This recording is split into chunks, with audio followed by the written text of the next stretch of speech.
I want to take you back to the 90s. Well, 1998 to be specific. Then through 2003, but we're going to focus on 1998 right now. It was the before times, before Trump, before COVID, and several months before the Phantom Menace. Little Andrew was being taken to the local McDonald's by one of his parents in mid-October, let's say. And that's when I saw something.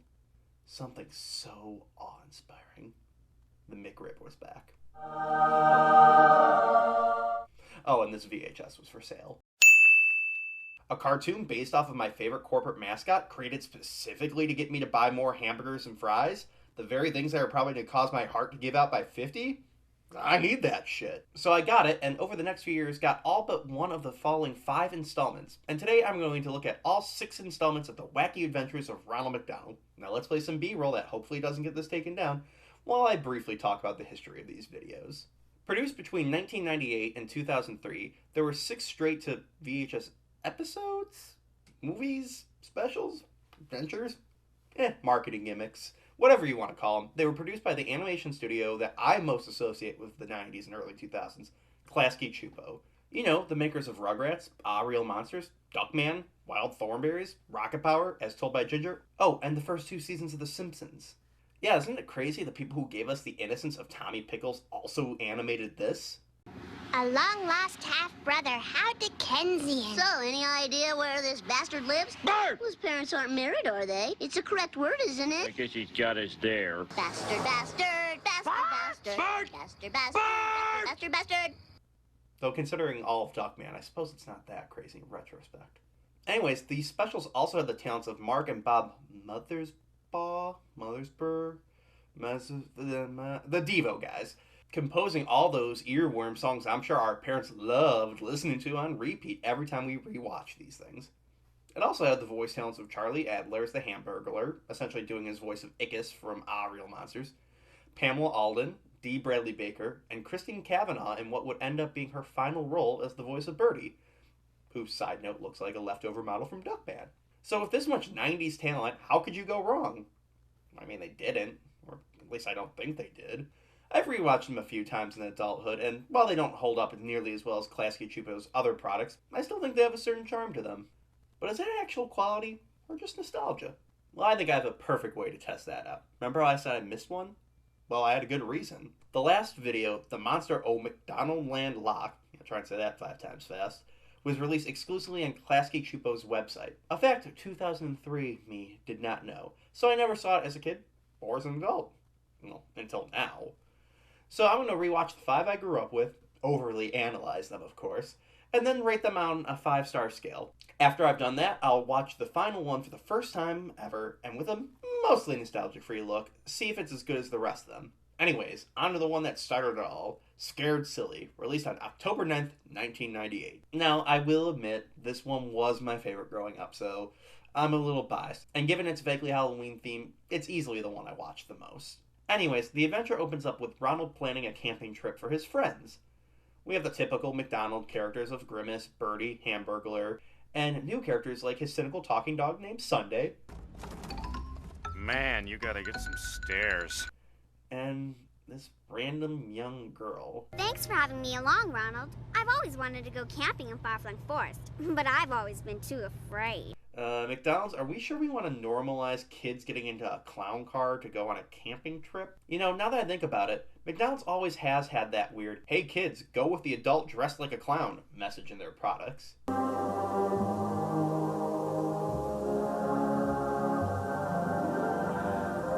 good, but I think he's missing something. What?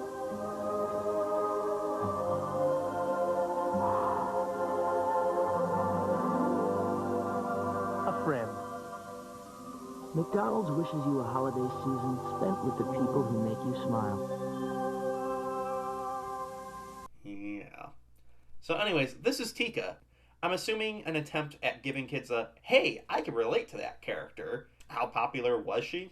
Well, she only appeared in one more of these things, so don't get attached. So Ronald calls them all up, and for whatever reason, we see them as CGI renderings. Man, the 90s could be creepy, and they all agree to go camping with him. Now this is where we get the animated portion of the special, and I have to give them props here, because as part of Ronald's animated design, they made his hair stand up a bit, being spiky, which does really look good with the classic Chupo style. Now they show the live-action Ronald going into the slide before turning animated, and I always thought this was a nice little reference at how sliding down those tubes would build up a static charge that would often make your hair stand up. Just a neat little touch that I appreciate as an adult now. Well, along with the characters we've already seen Ronald invite, we also see the arrival of the McNugget Buddies and the Fry Guys. Don't know why they didn't get a phone call, and were they even invited? Whatever. Anyways, they set off. And what, you may ask? Well, a sarcastic talking car that hates its job/existence. Hold on a minute, I'm carrying all of you? You're the car? Well, don't blame me when I sprain an axle. Also, if the car's alive, does Ronald have control over it? Or is the steering wheel just decorative? Who's really doing the driving here? Now here's where we get the video's first song, and by God, this thing is catchy. Even though it's been years, I can still remember every word of this song. Maybe because there's so few words. There's nothing like great outdoors. Our farm forest is the best of course. If you want to get close to green, and wild lakes to speed.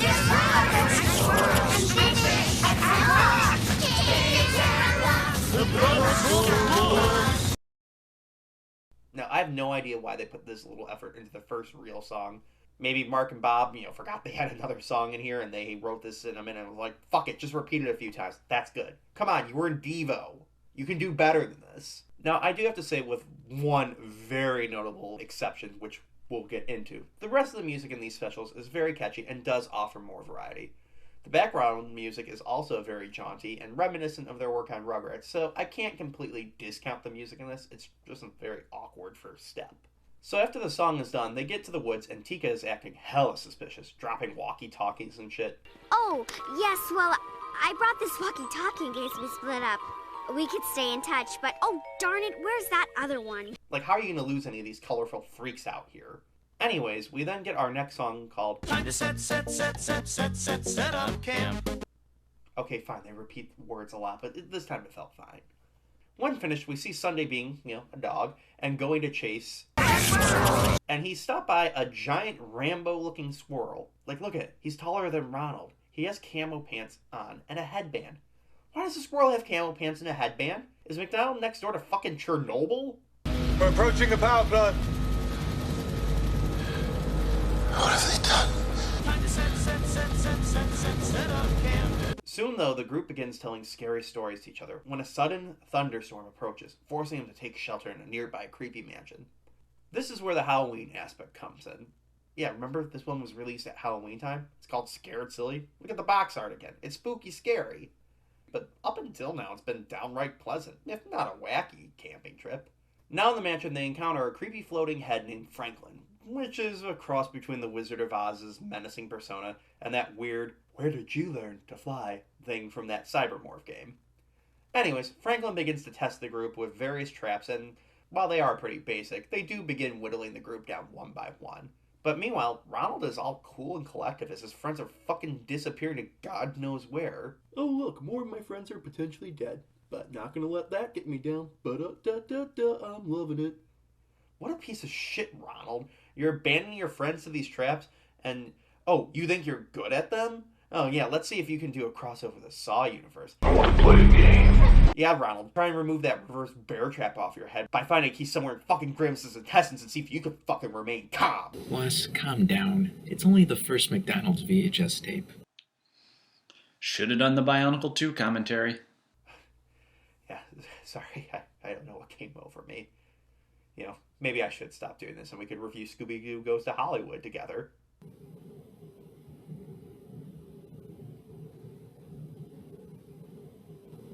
What? I can't hear you. I'm going through a tunnel. Yeah, a tunnel. What was that? Hamburglar? I can't hear anything you're saying. You goddamn cowards! So the special ends with it all being revealed that the evil floating head was just a projection of a young boy named Franklin, who was friends with Tika. Yep, Tika was in on it the whole time, and I guess the McNuggets were? I don't know why they were, but they were. Without these pathetic nuggets, you never would have been able to lure Ronald here in the first place. Their plan was to lure Ronald and his friends here so they could have fun solving mysteries. Okay. They befriend Franklin, and all is forgiven. Though Tika does disappear for a while after this, so maybe her treachery isn't forgiven. Anyways, the credits roll. Despite all the nitpicking, this really was my favorite growing up, and of the 5 I've seen, still is my favorite. I just noticed how things could have been better, mostly from the first half with the camping segment. I mean, for what's basically a Halloween special, the first half is noticeably missing any Halloween vibes. I feel the inciting incident should have been the McDonald's gang is going trick-or-treating. You have had them all in funny costumes. Heck, even make them look like some of the toys they had back in the day. Tika could still be setting them up by taking them to a haunted house. Let's say because it's so spooky, no one has ever been brave enough to get the candy in years. That could be the mother load. Or, something like that. As for the 2 other songs they need to redo, well, maybe just another pass over the far-flung forest song, But instead of some of the pleasantness, they can talk about creepy things. Instead of flowers and squirrels, bats and wolves. Fish and frogs, witches and fog. Caves and rocks, well, caves are scary enough. And how about graves? Make it rhyme. Lots of logs. I don't fucking know. I'm not a songwriter. I've gotten you halfway there. As for the set-up camp song, well, I say we make the Far-Flung Forest song the second one. They're walking through the forest to get to the creepy haunted house. That's now the second song. As for this first song, you could just recycle one of the songs from a cassette tape that they released several years prior called What Am I Gonna Be for Halloween? What am I gonna be for Halloween? Gonna dress up, but gee, I can't decide. Should I be something frightful or something more delightful? Make people laugh or make them run and hide? I could be scary Or pretty. or the silliest thing they've seen. What am I gonna be for Halloween? Quibbles aside, this was an enjoyable little Halloween video, and I think a strong way to kick off the series. Overall, I give it 4 out of 5 Tikas. Oh yeah, I'm going to do a wacky rating system. Deal with it! The second installment, Legend of Grimace Island, doesn't have any of the quote-unquote plot issues of the last one, but this is a death by 1,000 cuts of very weird decisions. So we open up on Grimace telling Ronald about his family on the long-lost Grimace Island. Dear Grimace, we need your help. You're our only hope. Save us, please. There's a treasure if you do. Signed, all the Grimaces of Grimace Island. Grimace Island? Yeah, it's the original home of all the world's Grimaces. A great big island that's been lost for hundreds of years. The rest of the group is then informed about the island, but this is where the first weird moment is. See how Birdie and Hamburglar react to the Island of Grimaces and a lost treasure. You guys, Grimace needs our help. He just got a letter asking him to save an island full of Grimaces with a treasure on it. Treasure? Island? Yeah, it's weird that the character whose sole purpose and character trait is being a criminal is in no way excited by treasure. I mean, I guess if it was a hamburger-based treasure, but that's just silly. So now it's time to reintroduce the rest of the characters again. We have Grimace, Birdie, Hamburglar, and new friend Franklin. Sorry, Tika, you've already been replaced. The Fry Guys are completely absent, and, spoilers, they never show up again, which is weird.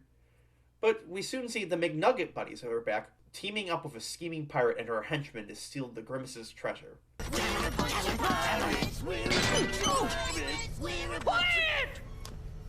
Jesus, what is it with these little fucking traitors always teaming up against Ronald all the time? Though since McNuggets are sentient in this world, and presumably are still food on the McDonald's menu, I guess vague treachery is better than genocide.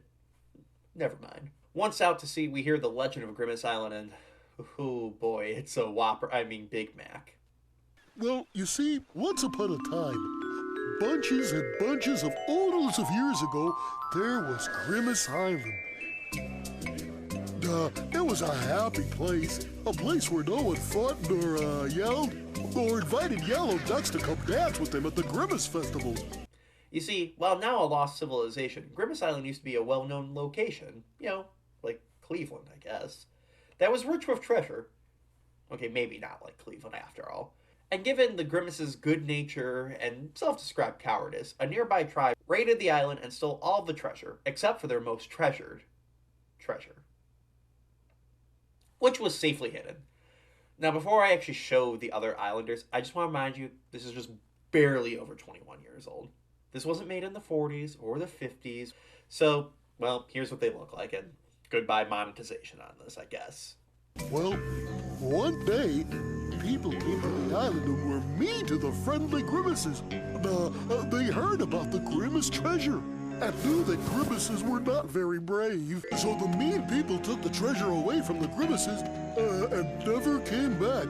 Yeah, it's bad. It's pretty bad. And this is where my only major change to this special can fix this problem. We never see these villagers again. They receive no punishment for stealing, which is weird for a kid's story, and in no way impact the rest of it.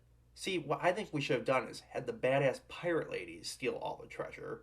See, this shows how she already knows about the island, makes her defeat at the end seem more important, and it shows she's a real threat. We've already seen that she's won in the past. Also, it makes her desire for the lost treasure more personal. She can't believe she missed it. She craves it now. But yeah, you could have also done this too, I suppose. As the crew continues on, it comes up again that the island is now lost, and Grimace is depressed that he can't remember where it is. Only to remember he has a map like a second later. Seriously, I didn't edit this. Sorry, everybody. I don't know where Grimace Island is. I guess I'm not a very good Grimace, am I? Maybe we should go home now, Captain Ronald. Poor Grimace. Hey, what's that in your pocket, Grimace? Oh, nothing. That's just a magic map my great-great-grandmother Winky Grimace gave me. I guess that's one way of padding on a few extra seconds, just make Grimace dumber. Shortly after the map weirdness, Hamburglar is almost pulled off the ship while fishing. It's not really important to the plot. I just like bringing it up because why the fuck are you fishing? Look at all those goddamn hamburgers. There's gotta be like 100 plus of them. Just eat those. Oh, and also at some point Grimace is turned into a surfboard that Ronald rides, and they do a parody of 60s beach blanket bingo movies. It's easily the best part of the episode.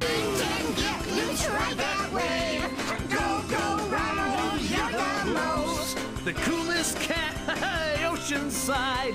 Go, go, Ronald, take that ride. I'm a surfing king, I can do about anything. Shoot that girl. This is cool. Hang ten, get loose right that way. Go, go, Ronald, you're the most. Back to more weirdness though. At one point they're attacked by a giant squid, and I just have to say, due to the quality of the rip and the animation, when Sunday's biting the one tentacle and he's waving his tail back and forth, I thought that was blood spraying. So in addition to being incredibly racist, I thought this was just gory. But no, it's just racist. Anyways, they get to the island, beat the pirates, and I like how it's revealed here that their peg legs and eye patches are solely decorative. I'll give you anything you want. Here's my eye patch. How would you like his wooden leg? We end the episode with the McDonald's gang watching some of Grimace's home movies, which consists of just several live-action Grimace costumes in different costumes, representing him, his parents, and grandparents, which has disturbing implications since all the other Grimaces are different looking, but hey, I don't want to see Grimaces in the attic, so I shut it off here. Overall, while having less plot issues than Scared Silly, I think this special's greatest sin is it's pretty boring. Outside the beach blanket bingo / Grimace surfboard sequence, the racist caricatures, and the home movies at the end, this is the one I remembered least about. It left the weakest impact of the 5, so all in all, it's getting only 2 out of 5 Grimace surfboards. Released 3 months later on April 23rd, 1999, we get the 3rd installment of the series, Visitors from Outer Space. Now, when I was a kid, I was lukewarm on this one. I liked it better than Grimace Island and, not to get ahead of ourselves, others, but I just wasn't wild about this one. Maybe because I wasn't into sci-fi, aliens, any of that stuff, who knows. But as an adult now, I can see it's dramatically risen in the rankings. The episode opens with Ronald detailing the McDonaldland response to the arrival of aliens, in which he'll be notified of a sighting on a super duper important video watch that we've never seen before, after, or even during this special, come to think of it. Boy, I really hope somebody got fired for that blunder. So Hamburglar alerts Ronald to the presence of aliens, which kickstarts the alert system across McDonaldland. Is the military mobilized? Nope, just Ronald and his friends. So the gang is now assembled, this time sans Bo Franklin and Tika, and prepare for the aliens' arrival. How, you may ask?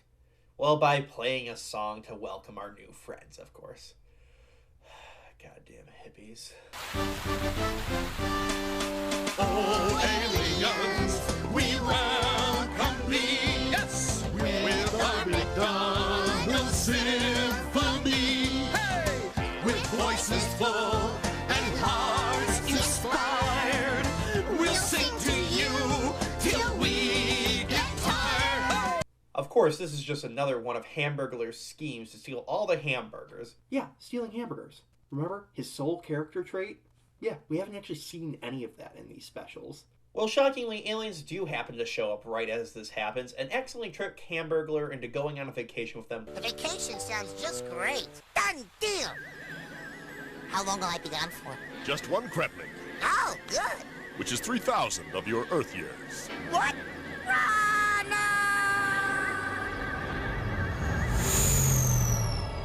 At first, Sunday is way too happy to have one of his friends kidnapped. Bye, leader. Catch you whenever. But soon the group realizes how bad the situation actually is, and how much they need the Hamburglar. Hey, Hamburglar, we're coming through for you. Hang on, buddy, here we come. Hey, Hamburglar, we're coming through for you. Hold on! Yoo-hoo! Remember, guys, this place wouldn't be the same without him. I guess you're right. Oh yeah, he's totally irreplaceable, unlike Tika and Franklin and the Fry guys. Fucking traitors.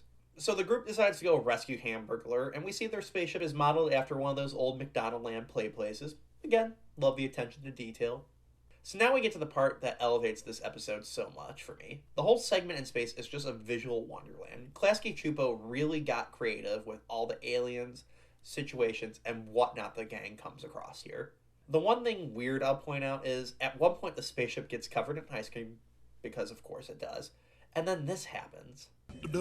This rocket's kind of messed up, Ronald. What are we gonna do? We'll do this. I am hungry.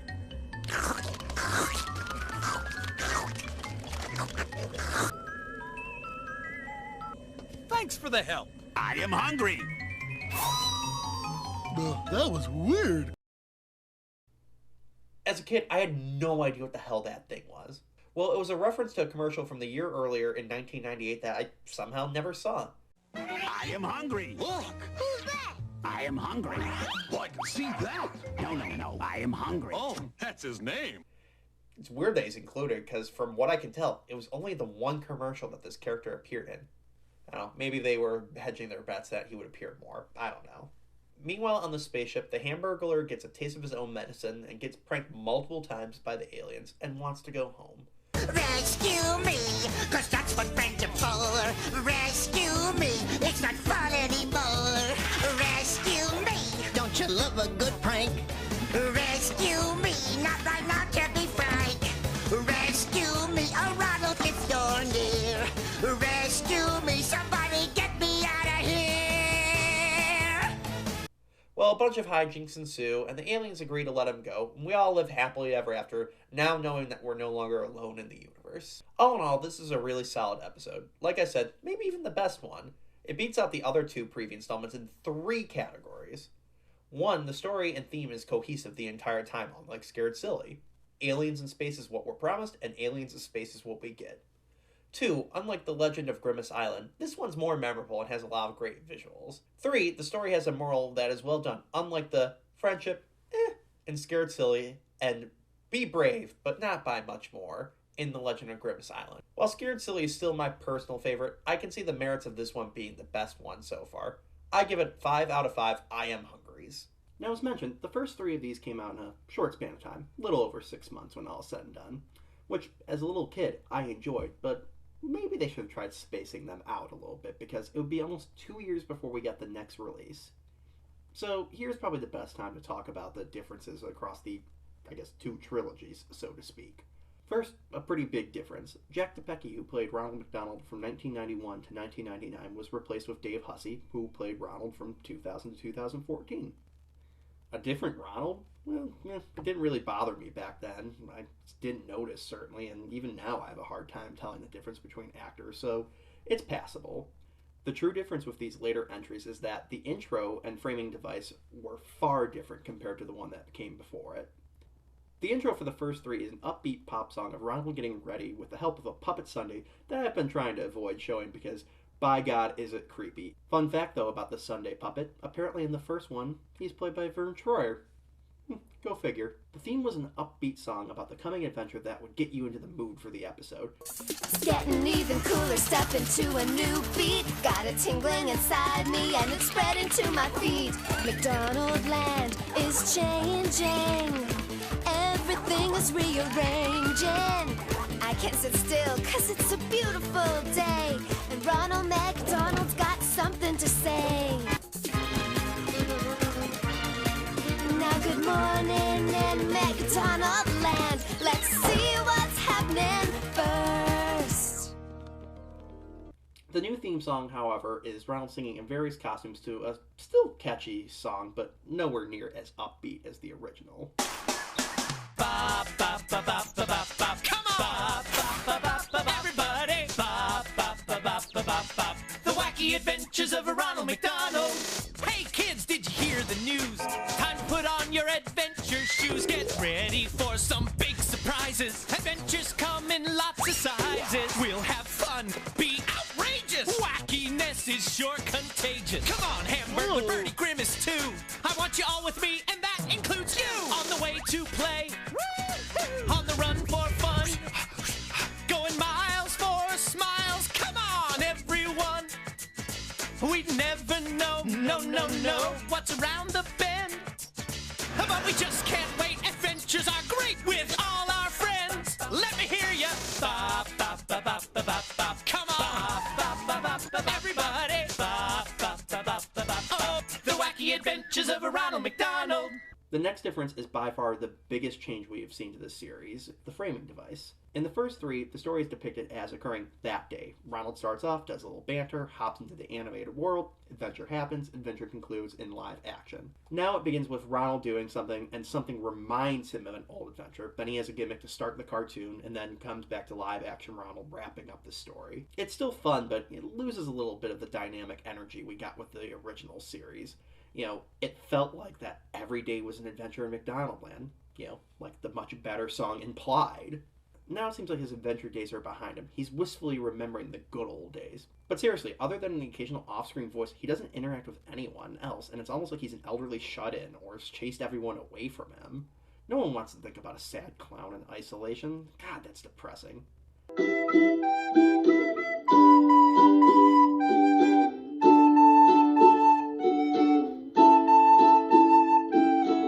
So enough with all these technical differences and sad backstories that I'm crafting. Are the cartoons any different? Well, let's find out. Released on March 30th, 2001, Birthday World seems to have the worst reputation of the bunch, and it's not hard to see why. So we open up on Ronald's birthday, and all of his friends are preparing a surprise party for him. Oh yeah, Tika's back, by the way. Anyways, the group meets up in the park, and they all have various terrible gifts for Ronald. Oh, wow, guys! I had no idea! Happy birthday, Ronald! I made this just for you! Oh, Bertie, this is one of the nicest, hats I've ever seen. I wrote a poem for you. His clothes are striped, his feet are large, his nose is cherry red. My friend, his name is Ronald, not Dwayne or Sven or Ned. How many verses are there, anyhow?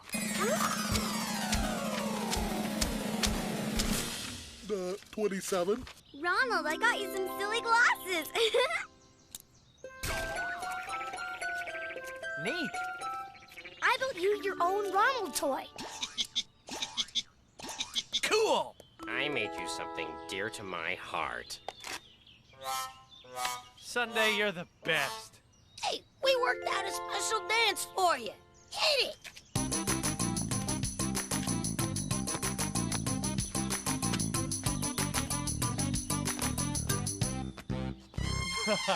Now, who says McNuggets don't have rhythm? Except for Hamburglar, who was having trouble finding a gift. Instead of stealing one like his name/occupation would imply, this weirdo shows up. Yeah, look at this guy. How's he the weirdest looking character in the entire series? Anyhow, he gives Hamburglar free passes to the new theme park, Birthday World. That is in no way shady or suspicious at all. So the group goes to the theme park, and then this happens.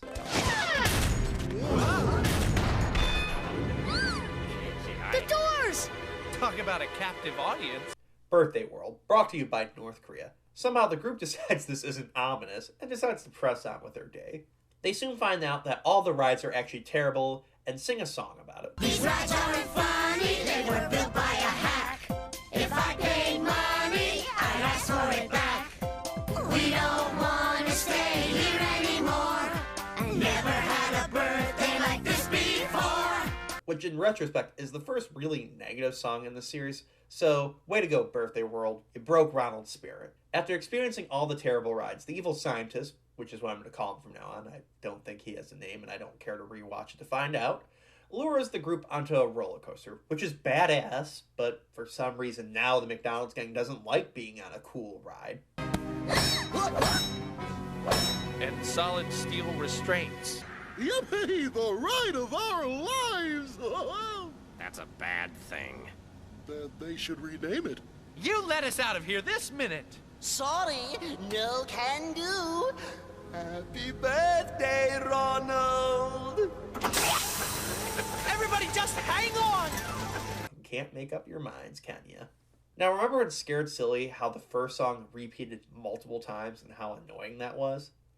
Well, this song does it, but even worse. Stop, stop, stop. I wanna get off this ride. I close my eyes, but I'm too scared to blink.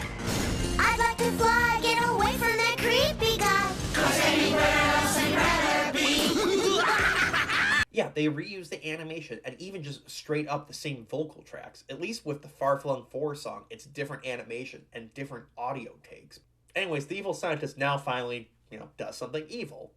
So the McDonald's gang is all now transformed into toddlers, and in the case of Franklin and Tika, babies. Due to them being toddlers, they can now escape their restraints and flee. Now, I just want to break down why this makes zero sense. Why even build all this? What was the point of the other rides? Why did they suck? Apparently you're pretty talented at building stuff. You could have made a theme park that was pretty cool and lure more people in. What was the point? Whatever, let's wrap this up. So they all use Ronald's garbage gifts, blow up the machine, and get back to normal. Weirdly, they age forward while the evil scientist ages backwards. Shouldn't he have just aged forward into dust like the bad guy in The Last Crusade? Whatever. Yeah, so this one earns its bad rating and is easily the worst one of the bunch. I just can't imagine how it could get worse. The plot is incoherent, even for something that's made for young kids, and recycles animation in a way that would make Hanna-Barbera say, "What the hell?" What a misstep to the beginning of a relaunch of the franchise. I just wish this was the rare Lost one, because Lost is what it deserves to be. I give it 0 baby Sundays out of 5. 7 months later, on October 19th, 2001, we would see the release of Halftime Will Travel, which more than makes up for the failure of the previous Birthday World. Now, my all-time favorite movie was, and still is, Back to the Future, so the idea of this one had me pumped. Imagine the potential of Ronald McDonald with a time machine. Will he stop the Kennedy assassination? Kill Hitler? Keep Ray Kroc from screwing over the McDonald brothers? Only time will tell. Anyways, the group goes to visit Franklin, who must clean up his father's laboratory as part of his chores. Being the nice friends they are, the group pitches in. Guys, I think I found something interesting. Whoa! What is it? What is it? Oh, that's just my dad's time machine. Time machine? As in machine? That travels through time? I'm not allowed to mess with my dad's experiments. Besides, I promised I'd get this place cleaned up by the time he came home. So let's get cracking. But don't you see? With the time machine, we can jump a few hours into the future and have all the chores behind us. I mean, you never did the chores. It would just be later. That's all you're accomplishing. But okay, Hamburglar, whatever. Unfortunately, the machine malfunctions and sends the group back to prehistoric times. And also changes their clothes. Yeah, that's the weird thing about this one. Each time period they go to, the machine makes period-accurate clothing. Which if they had like a line about a wacky wardrobe maker, I could buy, but this is just ridiculous. Side note, why is Grimace wearing clothes now? Shortly after arriving, they meet their ancestors, I guess? Rumfold? Yeah, they all look identical. Yeah, and you thought Grimace Island had weird implications of incest. Also, I want to show you this fake news that they're trying to portray in this show. Check this out. Oh, that time machine is messed up. It's got people and dinosaurs living at the same time. That's not how it was. Yeah, I think a little documentary called The Flintstones would beg to differ. So the group sings a song about, despite all the differences between them and their caveman ancestors, they do actually have a lot in common. You know, like corporate branding. Joking aside, I think this is one of the best written songs of the series. It's a nice little lesson to the kiddos at home about befriending people who look only like you. Wait a minute. We're not so different after all. We're both big. We're both small. We're both short. And we're both tall. We're not so different after all. Anyways, the group does have a problem. Their time machine was eaten by a T-Rex, so how are they going to get it back? Well, let's see what Ronald's plan is.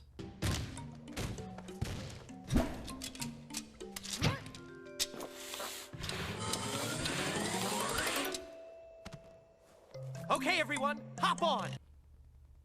Your plan is to be eaten alive? What if the T-Rex chews you? What if he doesn't like giant hamburgers? Is this really the best idea you could come up with?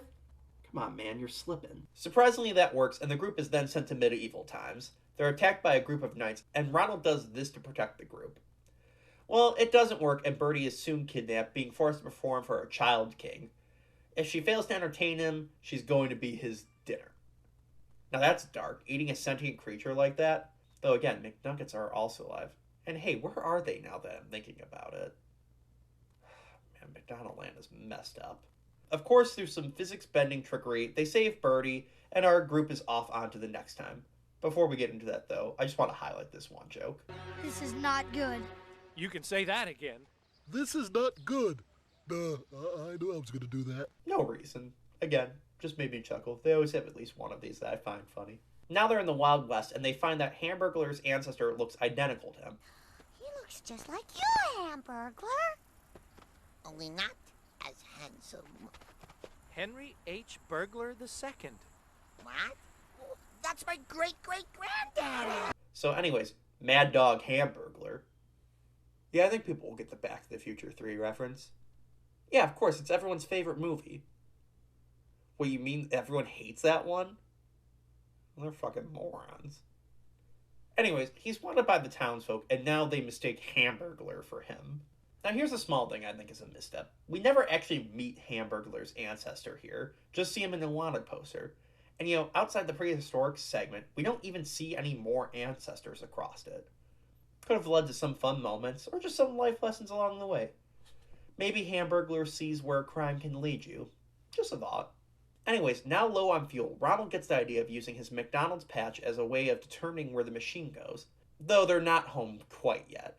Now in the 70s, we see the McDonaldland disco, which shows Mayor McCheese, who was created in the 70s, so a nice touch. Behold the phone. Something is off with this disco party. Where's all the cocaine? Why aren't people shit-faced? Where's all the casual, guilt-free sex? That's not my 70s. Besides not doing Saturday Night Fever McDonaldland, there's just one thing I have to bring up again. Again, Grimace is wearing clothes when he normally doesn't. It's just a weird thing I've now noticed. With the exception of the prehistoric Grimace, every other Grimace we have seen in this franchise is wearing some form of clothing except for him. At what point did he decide to go nude on a permanent basis? Why is no one talking about this? Why is it just me that's concerned? Anyways, we completely ignore the low on fuel aspect, and the group is able to make it back to the present. Now on a time crunch, they must hurry to clean. Though when an accident causes the lab to become dirty, look what happens. Cleaning up the lab, we're cleaning up the lab. We'll scrub those beakers, get them so clean they'll squeak like sneakers. We'll dust and mop from bottom to top. We've had our fun, now there's work to be done. You mean Ronald could have used his magic to clean the entire time? This whole adventure, which was already built on a pretty flimsy idea of how to clean, was completely pointless. They all could have died, Ronald. You could have died. You are such a shitty friend. No wonder why all these other people just keep disappearing. They're fucking abandoning you. That's why you're alone in this segment. You're a toxic friend. So anyways, this episode ends with Franklin's dad arriving and offering to take them on a trip in his time machine, which the group wisely turns down. Now, they could have at least warned him about all the kinks in it and how it's low on fuel. Now I'm assuming Franklin's dad is lost in time and Franklin was sent to an orphanage. Or at least that's my headcanon for why he's not in the last special. Now this one is a big step up from the mess that was Birthday World. The songs were nice, the designs of the different outfits, if albeit a little confusing, were nicely done. The only real drawbacks was I think the Western and disco eras were a bit rushed, and I feel the opportunity of meeting other incarnations was wasted. Regardless, it's still one of the strongest contenders and an all-around a great adventure. I give this 4 out of 5 prehistoric Ronalds. So this would be the last McDonald adventure I would see as a child. Now I knew what to expect going back into this. My views have changed a little over the years, but I'm not really sure if it's the nostalgia blinding me or if they're good. So now let the real test commence. For the first time in almost 20 years, I'm going to watch a brand new, to me at least, Wacky Adventure of Ronald McDonald.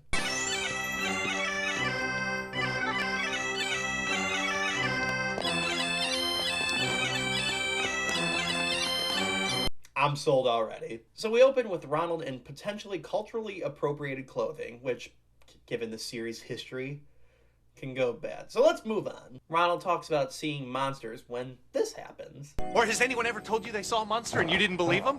Oh boy, did we learn our lesson. There it is, Ronald the monster!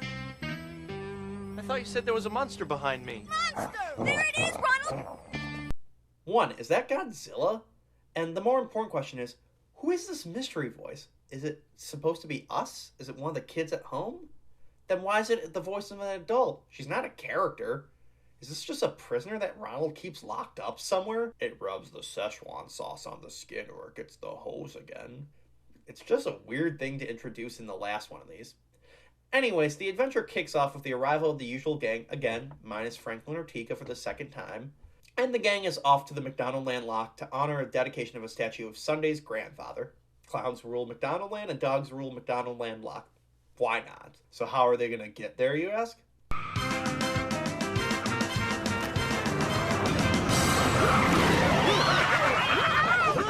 How is it you always whistle when I'm in the middle of a shampoo? Oh yay, the sarcastic talking car is back. Though since it's clearly driving itself, does that mean Ronald doesn't drive? Why with the steering wheel then? We get our first song, which includes this line. When you're in the car, there's a lot to see. The big glass building. And the embassy.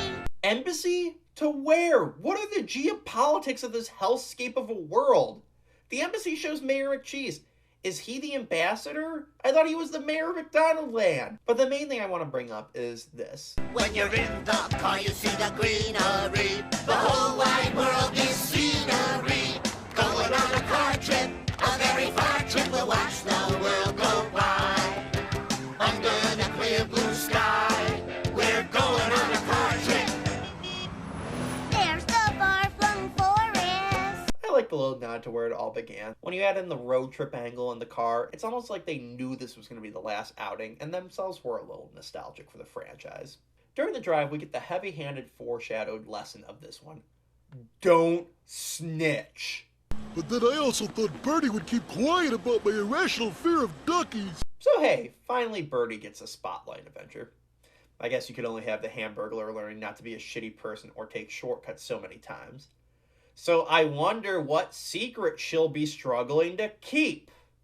Now here's where the main plot kicks in. As the title of the tape would imply, there's a Loch Ness-like monster living in McDonaldland Loch, but there's no actual proof for it.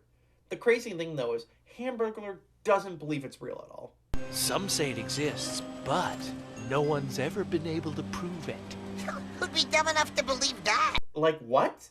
Your best friend is a giant fucking bird, talking chicken nuggets, and where the hell Grimace is? Why is this where you draw the line? You've met aliens. Also, Hamburglar makes this joke. You know, I believe in that sea monster. And I believe you're one patty short of a Big Mac.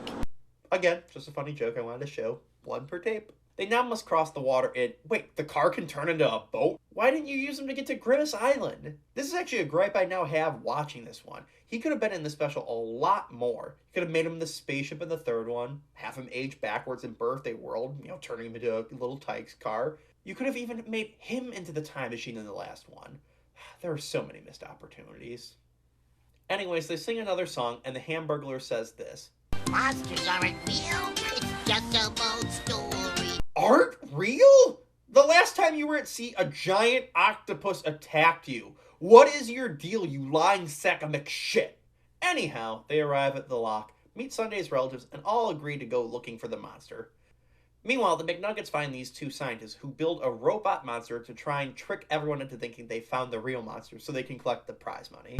Our creation is coming along beautifully.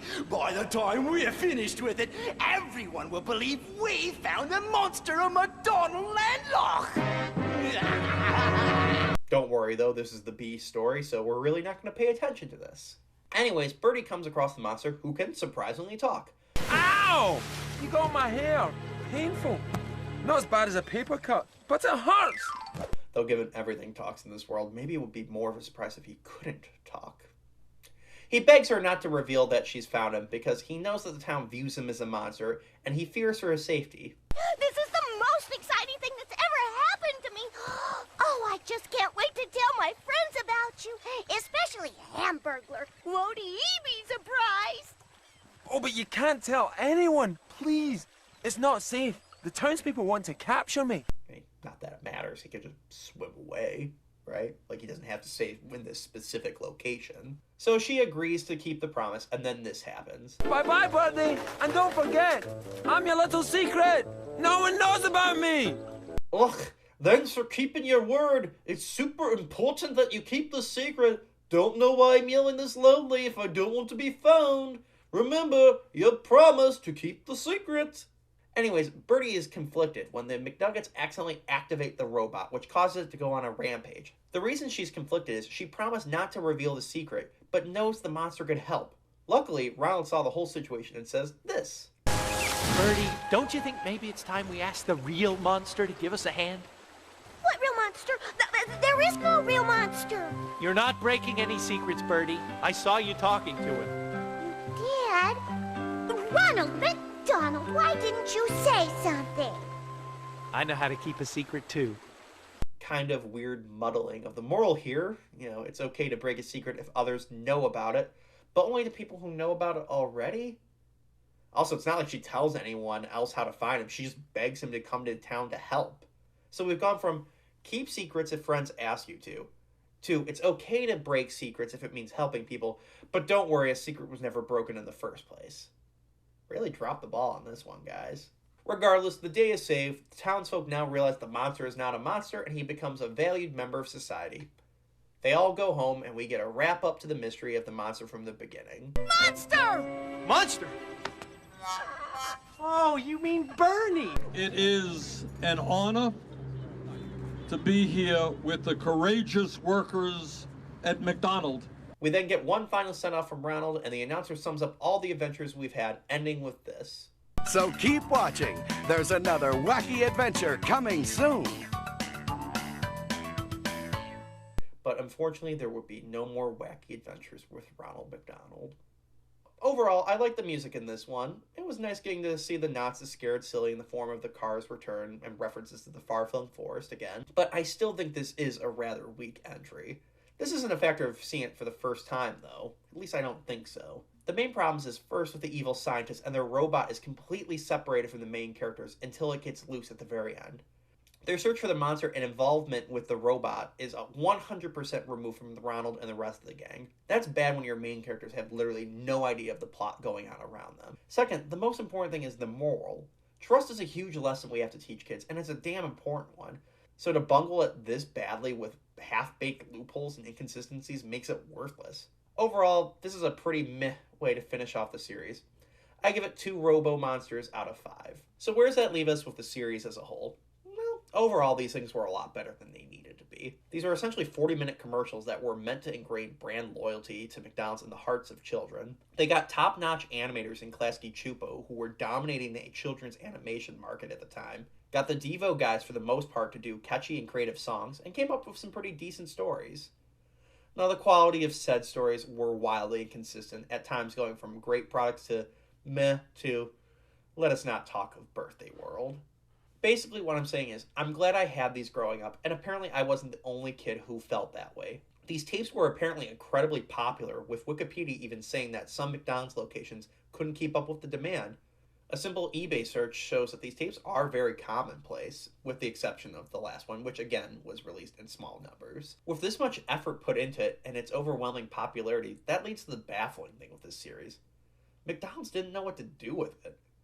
Outside of the tapes and a single set of Happy Meal Lego vehicles with the depictions of the characters on the front released in 1999, they never did anything else with them. No toys at Toys R Us, no weekly show, no commercials with this style, no video game. Just a couple times a year for a while, we'd get these tapes. Then you get a few years off, then we got a couple more, and they were never heard from again. And that's the sad thing with these specials. Most people I've told about the series while making this episode had never even heard of it, or at best, only vaguely recalled it.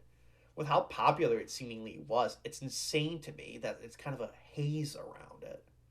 But, for whatever reason, McDonald's chose not to capitalize it, and it just faded into semi-obscurity. Just a small blip on early 2000s pop culture. Worse, with Ronald's pseudo-retirement due to that creepy clown craze back in 2016, future kids won't even have the same connection to him that we had when we were growing up, and I doubt we'll ever see something like this again. Now, maybe that's a good thing, as America continues to fight obesity, that we try not to ingrain brand loyalty in the hearts of children.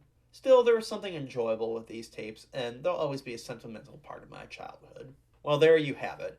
A over 50-minute long look at the straight to Happy Meal VHS tapes for the wacky adventures of Ronald McDonald. Did it need to be this long? No. Am I happy I spent this much time doing it? No. Are the Jakes happy they got some time off? Probably. Anyways, this has been your very own Andrew, and I'm hoping to see you live and in person next time at McDonald's. Get it? It's like what Ronald said at the end of each VHS tape. Oh wait, I didn't show that. Now good morning in McDonaldland. Let's see